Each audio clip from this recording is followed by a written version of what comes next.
আসসালামু আলাইকুম। The deep ডাইভে আপনাদের স্বাগত। আজ আমরা কোরআনের এমন একটি আয়াত নিয়ে গভীরে ডুব দেব যা শুধু একটি আর্থিক লেনদেনকে হারাম করেনি, বরং এর সাথে পাগলামির মতো একটা ভয়ঙ্কর মানসিক অবস্থার তুলনা করেছে। আমাদের আজকের অনুসন্ধান হল কেন কেন এত কঠোর হুঁশিয়ারি? ১৪০০ বছর আগের এই বার্তা আজকের দিনে আমাদের অর্থনীতি আর মানসিক স্বাস্থ্যের ব্যাপারে ঠিক কী বলে? চলুন এই রহস্যটা ভেদ করার চেষ্টা করা যাক। অবশ্যই এটি এমন একটি আয়াত যা শুধু অর্থনীতির নিয়ম নয় বরং আমাদের চিন্তার জগৎকেও বলতে গেলে নাড়িয়ে দেয়। তাহলে আর দেরি না করে চলুন সরাসরি সেই আয়াতটি শোনা যাক। আয়াতটি হল সূরা আল বাকারার ২৭৫ নম্বর আয়াত। আল্লাযীনা ইয়াকুলুনার রিবা লা ইয়াকুমুনা ইল্লা কামা ইয়াকুমুল্লাযী ইয়াতাখাব্বাতুহু শাইতানু মিনাল মাস যালিকা বিআন্নাহুম ক্বালু ইন্নামাল বাইয়ু মিথলুর রিবা ওয়া আহাল্লাল্লাহুল বাইয়া ওয়া হাররামার রিবা ফামান জাআহু মাউইযাতুন মির রাব্বিহি ফান্তাহা ফালাহু মা সালাফা ওয়া আমরুহু ইলাল্লাহ ওয়া মান আদা ফাউলাইকা আসহাবুন নার হুম ফিহা খালিদুন। কিছুক্ষণ নীরব থেকে এর বাংলা অনুবাদটি হল, যারা সুদ খায় তারা কেয়ামতের দিন সেই ব্যক্তির মতো দাঁড়াবে যাকে শয়তান স্পর্শ করে পাগল বানিয়ে দিয়েছে। এটা এজন্য যে তারা বলে ব্যবসা তো সুলের মতোই, অথচ আল্লাহ ব্যবসাকে হালাল করেছেন এবং সুদকে হারাম করেছেন। অতএব যার কাছে তার রবের পক্ষ থেকে উপদেশ আসার পর সে সুদ থেকে বিরত হল, তবে অতীতে যা হয়েছে তা তার ক্ষমা করা হবে এবং তার ব্যাপারটি আল্লাহর ওপর ন্যস্ত। আর যারা পুনরায় সুদের দিকে ফিরে যাবে তারাই আগুনের অধিবাসী, সেখানে তারা চিরকাল থাকবে। সত্যি ভাষাটা খুবই শক্তিশালী। বিশেষ করে শয়তান স্পর্শ করে পাগল বানিয়ে দিয়েছে, এই উপমাটা গায়ে কাটা দেওয়ার মতো। আয়াতটা শুধু একটা আর্থিক নিষেধাজ্ঞার কথাই বলছে না, এর সাথে পরকালের একটা ভয়াবহ চিত্র জুড়ে দেওয়া হয়েছে। বিষয়টা কি এমন যে আল্লাহ বোঝাতে চাইছেন এর প্রভাব শুধু অর্থনীতিতে নয়, আমাদের আত্মাতেও পড়ে? ঠিক তাই। এই তুলনাটা কিন্তু আকস্মিক নয়। এর পেছনে গভীর মনস্তাত্ত্বিক এবং আধ্যাত্মিক কারণ আছে। তবে তার আগে একটা বিষয় বোঝা দরকার। আয়াতেই বলা আছে তখনকার মানুষেরা একটা যুক্তি দিত। হ্যাঁ, ব্যবসা তো সুদের মতোই। একদম। এই যুক্তিটা কেন আসতো? হ্যাঁ, এটা আমারও প্রশ্ন। দুটোই তো লাভজনক লেনদেন। তাহলে তাদের যুক্তিতে ভুলটা কোথায় ছিল? ভুলটা ছিল তাদের দৃষ্টিভঙ্গিতে। মানে ইসলাম পূর্ব আরবে আইয়ামে জাহেলিয়াতে মানুষ ভাবত, আমি যদি ১০০ টাকা দিয়ে একটা পণ্য কিনে ১২০ টাকায় বিক্রি করতে পারি। তাহলে ১০০ টাকা ধার দিয়ে ১২০ টাকা ফেরত নিতে পারবো না কেন? দুটোতেই তো লাভ হচ্ছে, তাই তো? এক্স্যাক্টলি।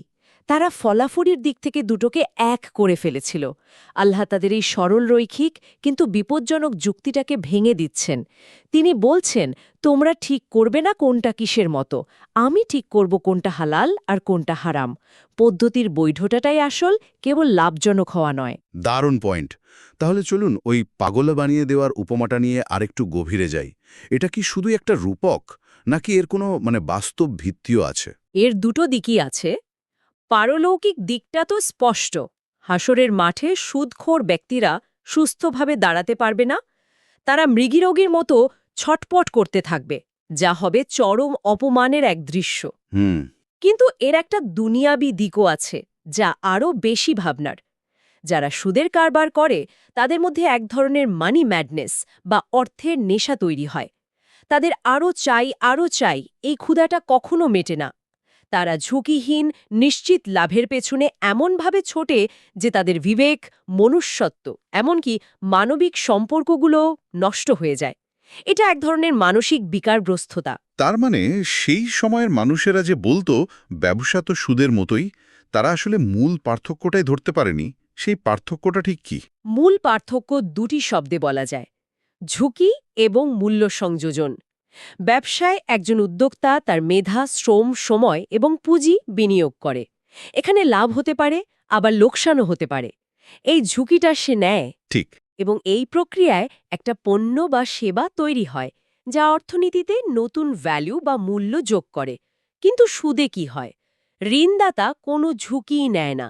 সে শুধু টাকা ধার দেয় আর সময়ের বিনিময়ে নিশ্চিত লাভ দাবি করে। এখানে নতুন কোনো মূল্য তৈরি হয় না, শুধু টাকার হাত বদল হয় এবং এক পক্ষের টাকা অন্য পক্ষের কাছে চলে যায়। এটা একতরফা এবং শোষণের নামান্তর। আচ্ছা, এখানে একটা প্রশ্ন আসছে আমার মাথায়। ঋণদাতা তো একটা ঝুঁকিতে থাকে, মানে ঋণগ্রহীতা যদি টাকা ফেরত না দেয়, ডিফল্ট করে, সেটা কি ঝুঁকি হিসেবে ধরা হবে না? চমৎকার প্রশ্ন। এটাকে বলা হয় ক্রেডিট রিস্ক।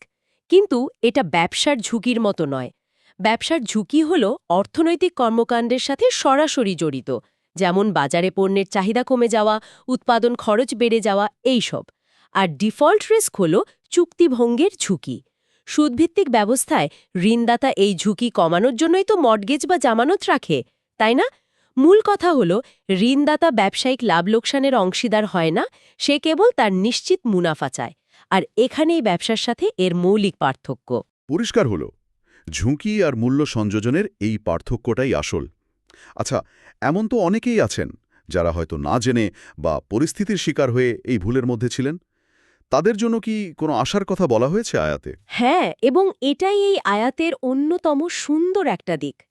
আল্লাহ বলছেন, যার কাছে তার রবের পক্ষ থেকে উপদেশ আসার পর সে বিরত হল, তবে অতীতে যা হয়েছে তা তার। তার মানে তওবা করলে পেছনের সব মাফ।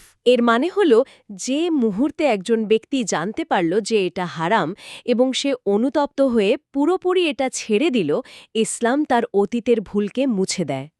আল্লাহ তাকে নতুন করে শুরু করার সুযোগ দিচ্ছেন। কিন্তু এখানে একটা বড় শর্ত আছে। এই তওবা হতে হবে আন্তরিক, এবং এরপর আর এই পথে ফেরা যাবে না। কারণ এরপরই বলা হয়েছে, আর যারা পুনরায় ফিরে যাবে তারাই আগুনের অধিবাসী। তার মানে ক্ষমার দরজা খোলা, কিন্তু সেটাকে হালকাভাবে নেওয়ার সুযোগ নেই। বেশ, এই মূলনীতি তো বোঝা গেল। কিন্তু আজকের এই জটিল অর্থনৈতিক ব্যবস্থায় আমরা এটাকে কিভাবে চিনব? কারণ সুদের তো এখন হাজারো রূপ। একদম ঠিক। শয়তানের একটা বড় কৌশলই হল হারাম জিনিসকে সুন্দর নামে চালানো। আজকের দিনে এর সবচেয়ে সাধারণ উদাহরণ হল ক্রেডিট কার্ড। নির্দিষ্ট সময়ের মধ্যে বিল না দিলে চক্রবৃদ্ধি হারে যে সুদ বা ইন্টারেস্ট নেওয়া হয়, তা এর স্পষ্ট উদাহরণ। মানুষ বুঝতেই পারে না কিভাবে সে একটা ঋণের জালে জড়িয়ে পড়ছে। ক্রেডিট কার্ডের উদাহরণটা খুবই শক্তিশালী। এটা এমন একটা সিস্টেম যা মানুষকে খুব দ্রুত ঋণের জালে আটকে ফেলে। এটা আয়াতের শয়তানের স্পর্শে পাগল হওয়ার ধারণার সাথে মিলে যাচ্ছে। আর কি উদাহরণ আছে? যেমন ধরুন ফিক্সড ডিপোজিট বা এফডিআর। এটাও তো খুব সাধারণ একটা বিষয়। হ্যাঁ, ফিক্সড ডিপোজিটে আপনি ব্যাংকে একটি নির্দিষ্ট পরিমাণ টাকা রেখে ঝুঁকিহীনভাবে প্রতি মাসে বা বছরে একটি নিশ্চিত মুনাফা পাচ্ছেন। যেহেতু এখানে আপনার পুঁজির কোনো ব্যবসায়িক ঝুঁকি নেই এবং লাভ পূর্ব নির্ধারিত, এটি ব্যবসার আওতায় পড়ে না, বরং সুদের সংজ্ঞার সাথে মিলে যায়। একইভাবে ব্যবসার নামেও অনেক সময় সুদ চলে। ধরুন, আপনি কাউকে ব্যবসায় ১ লাখ টাকা দিয়ে বললেন, তোমার লাভ হোক বা লস, আমি মাসে ৫,০০০ টাকা করে ফেরত চাই। এটাও সুদ, কারণ আপনি লাভ লোকসানের অংশীদার না হয়ে একটি নির্দিষ্ট রিটার্ন দাবি করছেন। আচ্ছা, একটা বিষয় প্রায় দ্বিধায় ফেলে, সেটা হলো কিস্তি বা ইনস্টলমেন্ট। এখানেও তো সময়ের বিনিময়ে বাড়তি টাকা দেয়া হচ্ছে। তাহলে এটা কি সুদ? এটা একটা খুবই গুরুত্বপূর্ণ প্রশ্ন। না, এটা সুদ নয়, কারণ এখানে একটি পণ্য কেনাবেচা হচ্ছে। বিক্রেতা তার পণ্যের মূল্য নির্ধারণের সময় ক্রেতাকে কিস্তিতে পরিশোধের সুযোগ দেওয়ার কারণে দাম কিছুটা বেশি রাখতে পারে। এটা প্রাইসিং স্ট্র্যাটেজির অংশ। মূল পার্থক্য হল, কিস্তিতে একটি বাস্তব পণ্য বা সেবা হাতবদল হয়, কিন্তু সুদে কেবল টাকাই হাতবদল হয়। ও আচ্ছা। তবে হ্যাঁ, বিল দিতে দেরি হলে যে লেট ফি বা জরিমানা করা হয়, সেটা আবার সুদের অন্তর্ভুক্ত, কারণ এটা সময়ের বিপরীতে টাকার উপর ধার্য করা অতিরিক্ত অর্থ। এই আলোচনার শুরুতে আমরা পাগলামি যে উপমাটা নিয়ে কথা বলছিলাম, তার কোনো আধুনিক উদাহরণ কি দেওয়া যায়? সবচেয়ে শক্তিশালী উদাহরণ সম্ভবত স্টুডেন্ট লোন। ভাবুন, পড়াশোনার মতো একটা মহৎ উদ্দেশ্যে ঋণ নেওয়া হলো, কিন্তু পড়াশোনার শেষে যখন একজন তরুণ বা তরুণী দেখে তার মাথায় সুদ আসলে বিশাল এক ঋণের বোঝা, তখন তার জীবন দুর্বিষহ হয়ে ওঠে। চাকরি খুঁজে সেই ঋণের কিস্তি শোধ করতে করতে সে মানসিক চাপে ভেঙে পড়ে। এই যে তীব্র অ্যাংজাইটি, ডিপ্রেশন আর অসহায়ত্ব, এটা কি এক ধরনের মানসিক বৈকল্য নয়? ঠিক। আয়াতটি যেন আজকের এই বাস্তবতার কথাই বলছে। একটা ভালো উদ্দেশ্য ভুল পদ্ধতির কারণে কিভাবে একটা দুঃস্বপ্নে পরিণত হতে পারে, এটা তার সেরা উদাহরণ। এটা আসলেই ভাবনার মতো। তার মানে একটা ভালো উদ্দেশ্য যেমন পড়াশোনা, সেটাও যদি ভুল পথে অর্থায়ন করা হয় তবে তার ফলাফলও এই আয়াতের বর্ণনার মতোই ভয়াবহ হতে পারে। এটা তো শুধু আর্থিক চাপ নয়, রীতিমতো মানসিক সংকট তৈরি করছে। আচ্ছা, এই যে আমরা এতক্ষণ কথা বললাম, এটা তো গেল ধর্মীয় ব্যাখ্যা। এর কি কোনো আধুনিক অর্থনৈতিক বা বৈজ্ঞানিক ভিত্তি আছে? মানে আজকের অর্থনীতিবিদ বা মনোবিজ্ঞানীরা এই ধারণার সাথে একমত হবেন? এখানে সবচেয়ে ফ্যাসিনেটিং বিষয়টি হল হবেন এবং হচ্ছেন। অর্থনৈতিক দৃষ্টিকোণ থেকে দেখুন, সুদ সমাজের সম্পদ পুঞ্জীভূতকরণ বা কনসেন্ট্রেশন অফ ওয়েলথ তৈরি করে। এর মাধ্যমে টাকা পুরো সমাজে ছড়িয়ে পড়ার বদলে কিছু পুঁজিপতির হাতে জমা হতে থাকে। ফলে ধনী আরও ধনী হয় আর গরিব ঋণের বোঝায় আরও গরিব হয়। যেটাকে আমরা ওয়েলথ গ্যাপ বলি। অর্থনীতি সচল থাকে, কিন্তু সুদের টাকা সিন্দুকে বা ব্যাংক অ্যাকাউন্টে বসে বসেই বাড়ে, অর্থনীতিতে কোনো বাস্তব অবদান না রেখে। আর এটাই মুদ্রাস্ফীতির অন্যতম বড় কারণ। আর মনস্তাত্ত্বিক দৃষ্টিকোণ থেকে আয়াতে যে পাগল হওয়ার কথা বলা হলো, সেটার কোনো ব্যাখ্যা কি আধুনিক মনোবিজ্ঞানে মেলে? শতভাগ মেলে। আধুনিক মনোবিজ্ঞানীরা বলেন, যারা ঋণের জালে বা ডেপ ট্র্যাপে আটকা পড়ে তারা মারাত্মক অ্যাংজাইটি ডিসঅর্ডার, বিষণ্ণতা এবং মানসিক চাপে ভোগে। ঋণের বোঝা থেকে মুক্তি পাওয়ার কোনো পথ না দেখে অনেকেই আত্মহত্যা পর্যন্ত করে। এটা কি চরম মানসিক বৈকল্য বা সেই পাগলামির বাস্তব রূপ নয়?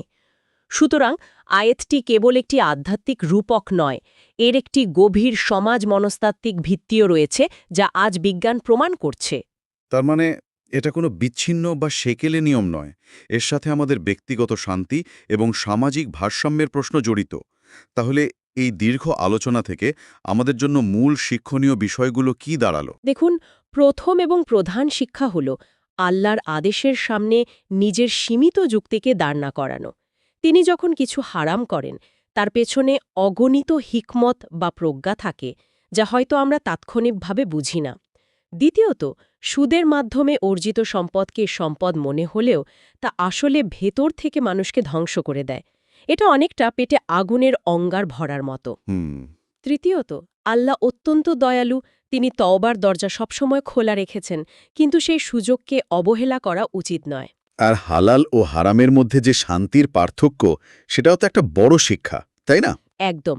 চতুর্থত, হালাল রুজিতে যে মানসিক শান্তি ও বরকত আছে, হারামের পাহাড় সমান সম্পদেও তা নেই। হারামের পথে থাকে কেবল টেনশন, অশান্তি এবং চূড়ান্ত ধ্বংস।